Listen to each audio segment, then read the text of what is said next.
자, 지식인간 A입니다. 오늘은 중국의 한국 경제 침공 방법에 대해서 이야기를 해보려고 하는데요. 현재 굉장히 심각한 중국의 한국 시장 공습에 대해서 이야기를 해보려고 합니다. 제가 이야기하는 몇 가지의 사례 말고도 지금 너무도 많은 일들이 벌어지고 있고 더 많은 것들이 한국에 들어오고 있기 때문에 유심히 보셔야 됩니다. 자, 중국의 자본 밀어내기라고 합니다. 다이소 짝퉁이라고 불리는 중국의 미니소가 한국에 진출을 했습니다. 중국 전기차 BYD도 한국 진출 공식 선언을 했고 한국 진출을 했고요. 아토3라고 하는 자동차를 지금 출시를 했습니다. 이게 2024년도 11월 13일 한국 진출 공식 선언했다고 SBS에서 이렇게 얘기를 했지만 지금은 시간이 지났으니까 결과에 대해서 얘기하면 아토3가 그렇게 많이 팔리지 않습니다. 하지만 요거 자체가 중요한 거예요. 아토3가 한국에 들어와서 얼마나 성공했느냐가 중요한 거라기보다 중국 자본이 들어오고 있다라는 게 중요한 겁니다. 자, 샤오미 전기차 진출하겠다. 한국은 글로벌 시장에서 아주 좋은 테스트하는 곳이다. 자, 그리고 한국의 렌터카 1위인 롯데렌탈, 그리고 2위 SK렌털, 이거 다 중국 자본이 인수했어요. 홍콩 사모펀드에서. 자, G마켓에서 알리바바랑 합작해가지고 한국에 들어올 수 있게 하는 겁니다. 중국 에너지 공용 기업이 한국 시장을 공격하고 있습니다. BYD, 밀양에너지, CAT의 배터리 회사. 제가 이 대본을 예전에 만들어놨지만 지금 어떻게 됐냐? 아토3가 BYD에 있는 아토3가 잘 팔리지 않는 거예요. 한국에서. 시장 경쟁력이 떨어지는 겁니다. 왜냐하면 가격을 많이 못 떨궜거든. 못 떨군 이유는 뭡니까? 눈치가 보여서죠. 원래 자기네들 나라에 팔 수 있는, 예를 들어서 아주 저렴하게 팔 수 있는데 저렴하게 팔면은 눈치가 보이잖아요. 그래서 가격을 좀 높여가지고 팝니다. 그러면 이제 한국에 있는 전기차랑 비교를 해봤을 때 그럼 돈 조금 더 주고 한국 차를 사지, 안정성이 떨어지는 중국 전기차를 사는 게 맞나? 라는 생각 때문에 결국에는 아토3가 그렇게 많이 팔리지 않았어요. 근데 뭡니까? BYD랑 전혀 상관없는 홍콩 사모펀드가 한국 렌터카 1위, 2위 업체를 중국 자본이 인수했어요. 그러니까 어떻게 됐냐? 아토3를 렌터카랑 그 다음에 택시 회사에 싸게 저렴하게 공급하겠다라는 뉴스가 나오고 있습니다. 제가 아까 전에 얘기한 것처럼 한국 진출 공식 선언, 이게 중요한 겁니다. 이게 아토3가 민간인들한테, 일반 사람들한테 많이 팔리고 적게 팔리고는 중요하지 않은 거예요. 이 BYD가 자기네들이 산 것도 아니야. 한국 렌터카 1위 롯데렌탈이랑 SK렌터카를 BYD가 산 것도 아니지만 아토3 제품을 렌터카에 넣고 택시랑 합작하고 이런 거를 한다는 겁니다. 그 어떤 느낌이 드세요? 지금 제가 얘기한 거에 대해서 어떤 느낌이 드세요? 이거는 서로 다른 회사인데 BYD랑 홍콩 사모펀드가 이거를 인수한 거, 렌터카를 인수한 거는 다른 회사지만 한 몸처럼 움직입니다. 이게 중요해요. 중국은 기업이 개인 소유라고 보기에는 솔직히 어렵다고 봅니다. 이거 저의 생각이에요. 중국은 중국 전체의 모든 기업이 중국의 한 몸이라고 생각을 해야지. BYD는 다른 애고 샤오미는 또 다른 애니까 샤오미랑 BYD는 서로 경쟁하는 사이니까 서로 연구를 한 것을 공유하거나 부족한 부분을 서로 채우거나 메꾸거나 이러지 않는다 라고 보기에는 어려운 거죠. 자, 이런 중국의 자본 밀어내기가 왜 위험한가? 과거에는 이런 일이 있었는가? 한번 살펴보겠습니다. 자, 다른 나라의 시장 잠식 역사가 있습니다. 아주 유명한 인도, 영국 동인도 회사, 요 동인도 마크입니다. 이거 들어보셨을 거예요. 영국 동인도 회사. 근데 영국 동인도 회사가 그렇게 파워가 세고 강력하다는 거는 우리가 알고는 있잖아요. 근데 뭘 팔고 뭘 했는데 이렇게 강해졌나? 왜 이렇게 힘이 센가? 이거에 대해서 잘 모르잖아요. 자, 인도에서 영국 동인도 회사가 음식을 팔고 쌀을 팔고 빵을 팔고 이런 거 아닙니다. 차, 면화, 향신료 요거를 독점 수출했어요. 그러니까 필수품의 영역이 아닌 사치품의 영역인데 그 영향력이 엄청나게 대단한 겁니다. 이해가 될까요? 08년도에 한국, 미국 FTA 하면서 한국의 농민들이 죽는다 이런 얘기를 했지만 필수품 영역이 아닌 다른, 꼭 우리 생활에 필요하지 않은 다른 거가 점령이 되더라도 그 부분만의 영향을 미치는 것이 아니라 다른 데까지도 영향을 엄청나게 크게 미친다는 겁니다. 일본이 동아시아 진출을 합니다.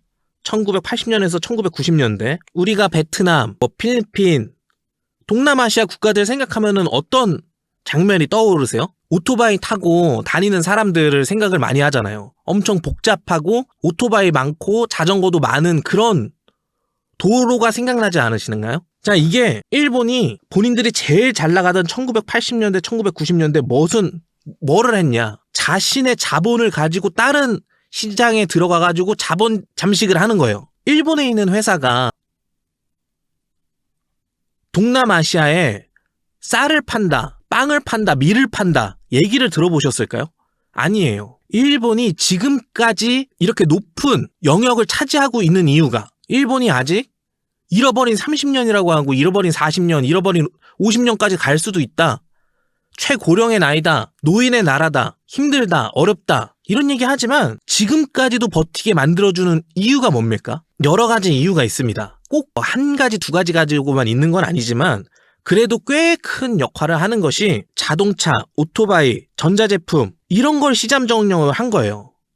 동남아시아 시장 점령을. 자동차, 오토바이, 전자제품이 우리 필수품, 먹고, 자고, 생필품 영역에 들어가지 않는 겁니다. 이동수단이에요. 전자제품은 사치품입니다. 근데 이런 시장을 한번 장악을 해놓으면 얼마나 오랫동안 그 영향을 미치는지 알 수 있는 거예요. 야마하, 스즈키, 혼다 요 세 개를 들으시면 어떤 생각이 드나요? 자동차가 생각나실 수도 있겠지만 동남아시아의 그 많은 오토바이들 중에 이 세 개 회사 제품이 가장 많을 겁니다. 지금 혼다랑 야마하가 계속 새로운 오토바이를 낼 수 있는 이유가 동남아시아 시장에 팔 수 있기 때문이에요. 한국에 파는 것보다 훨씬 더 많이 팔립니다. 저렴한 것도 있어요. 중국 것도 있고요. 중국 브랜드도 있고 대만 브랜드도 있습니다. 근데 이건 이제 저렴하고 내구성이 떨어지고 야마하, 스즈키, 혼다는 지금도 예전에 만들었던 그 엔진 그대로 해가지고 계속 팔고 있어요. 계속. 한국의 현대기아가 잘 나가고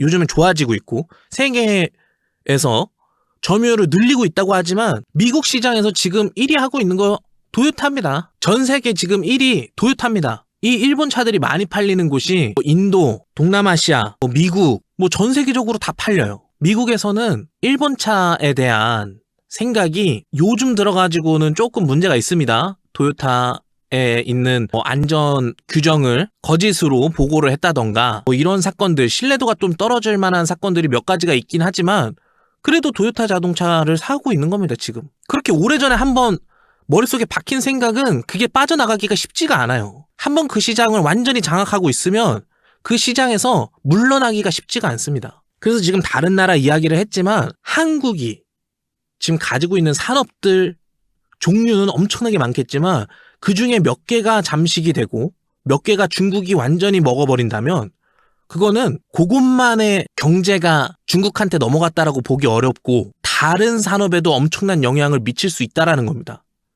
아니, 한국 경제에도 엄청난 영향을 미칠 수 있다라고 생각하면 되겠습니다. 저는 챗GPT 많이 쓰고 있거든요. 근데 여기서도 경제 족속의 우려가 있다. 중국 자본이 특정 산업을 잠식하면 한국 경제가 중국에 대한 의존도가 높아질 위험성이 있습니다. 전략적, 중요한 반도체 AI 산업에서 국가 경쟁력이 악화가 될 수 있습니다. 중국 자본이 한국 내 중소기업을 인수하거나 대체할 경우 국내 기업들이 설 자리를 잃고 산업 생태계가 악화될 가능성이 있습니다. 이렇게 얘기하는 거예요. 챗GPT? 인공지능입니다. 인공지능도 아는 얘기야. 아, 이렇게 하나 둘씩 뺏기면 다 뺏기겠구나라는 얘기를 하고 있는 겁니다. 그냥. 근데 지금 현재 앞에만 보고 아니면 지금 현재 어려움을 보고 마구잡이로 모든 산업을 다 넘겨주면 안 된다는 얘기를 하고 싶은 겁니다. 자, 지금 한국에 애매한 상황과 처지가 있어요. 뭐냐면은 한국과 중국은 같이 성장을 했어요. 왜 같이 성장을 할 수 있었습니까? 중국의 산업에 한국이 필요했으니까 한국과 중국이 엄청나게 성장을 한 거예요. 그런 얘기는 즉 뭡니까? 한국과 중국의 산업의 구조 자체가 완전히 다르지 않다라는 얘기입니다. 한국 너 갈 길 가고 중국 너 갈 길 가고 있는 상황이었으면 이런 애매한 상황이 왔을까요? 서로 겹치는 부분이 왔을까요? 그렇지 않아요. 근데 지금 중국이 원하는 거 고부가가치, 반도체, 배터리, 자동차 이거 하고 있는 나라가 뭡니까? 한국입니다. 그럼 중국은 더 많은 돈으로 한국을 밀어낼 수 있는 거죠. 이거에 대해서도 제가 나중에 설명을 하겠지만요. 중국 내수의 하락으로 다른 나라 시장까지 침투를 해야 되는 겁니다. 제가 저번에도 말씀드렸겠지만 중국의 내수가 중국의 경쟁력에 엄청나게 많은 퍼센트 게이지를 차지하고 있습니다. 근데 중국 내수가 어려워졌어요. 중국이 사정이 어려워졌어. 그러면 어떤 방법을 해야 됩니까? 중국 입장으로서는 남아돌고 있는 이 물건, 사주지 않는, 중국 자체에서 구매를 해주지 않고 있는 이 내수 남는 물건들을 다른 국가 시장에 침투를 시키는 겁니다. 떨이 처리를 하는 겁니다. 이런 얘기 많이 들어보셨겠지만. 그래서 아까 전에도 얘기했듯이 단기적으로 수익이 나지 않는 모델이라고 생각을 하고 우리가 자본을 얻기 위해서 시장 몇 개를 던질 겁니다. 당연히 그렇게 될 수밖에 없을 거예요. 왜냐하면 전체적으로 모든 글로벌 상황이 안 좋기 때문에 우리가 몇 가지 던져고 버려야 되고 악성 재고들을 털어낼 때가 되긴 해서 그런 것들이 있긴 있어야 돼요. 근데 이제 문제는 뭐냐? 그게 한국에 얼마나 중요한 산업이냐라는 겁니다. 예를 들어서 껌을 한국에서 만들기가 이제 너무 어렵다. 껌 만드는 게 돈이 안 남는다. 해가지고 껌 만드는 거를 중국에다 넘기는 거는 그건 전혀 문제가 되지 않는다고 생각을 해요. 예를 든 겁니다. 근데 자동차 산업을 넘겨, 배터리 산업을 넘겨, 태양광을 넘겨, 반도체를 넘겨, 메모리 카드를 넘겨, 메모리를 넘겨, 램을 넘겨, 이런 것들을 넘기다 보면, 이런 중요한 것들을 넘기다 보면 엄청난 위협이 될 겁니다. 지금 세계화의 시대는 끝났고요. 각자 도생을 해야 되는 시대로 돌입하고 있습니다. 지금 요즘에 독일, 프랑스, 영국, 미국 다 어떤 사람들이 지금 선출이 되고 뽑히고 있습니까? 어떤 정당이 뽑히고 있습니까? 자기들밖에 모르는 우파라는 사람들이 뽑히고 있어요, 지금. 근데 그게 더 좋은 거예요. 사람들이 듣기에는 그게 더 좋은 얘기인 겁니다. 남들과 다 같이 잘 살자 이렇게 얘기하는 것보다 우리 먼저 살고 보자라고 하는 얘기가 훨씬 더 잘 먹히는 시대가 온 겁니다. 한국은 이제 중국과 같이 성장하는 나라라고 보기에는 예전과는 좀 많이 달라진 거라고 생각합니다. 그래서 중국에도 절반 발을 담고 있고 미국에도 절반 발을 담고 있어야 돼. 이런 생각을 하는 것도 저는 옳지 않다고 봐요. 그렇다고 미국에 붙어야 돼. 이것도 옳지 않다고 봐요. 그러면 중국에 붙자. 이것도 옳지 않다고 봐요. 어떤 얘기냐면 우리가 좋은 물건과 좋은 소프트웨어랑 좋은 시스템을 가지고 있으면 중국과 미국만 사는 게 아닌 겁니다. 다른 시장에서도 우리나라 물건을 사고 싶어 할 거예요. 저는 그렇게 돼야 된다고 생각을 합니다. 한국 정부에서는 이런 전략적 관리, 전략적인 상품들 이런 거를 규제도 하고 협력 모델을 다변화를 추구해야 된다고 생각을 합니다. 한국 경제에 대해서 안 좋은 소식이 계속 들리고 있고 불안한 얘기들만 들리고 있습니다. 제가 그런 얘기에 대해서도 여러 가지 다루겠지만 그 중에 하나가 중국이 한국 시장을 먹고 있는 이 상황이 한국에 있는 얼마나 많은 분들한테 어려움이 될 건지 생각이 들고 이런 변화에 한국이 잘 견뎌냈으면 하는 바람에 오도록 하겠습니다. 감사합니다.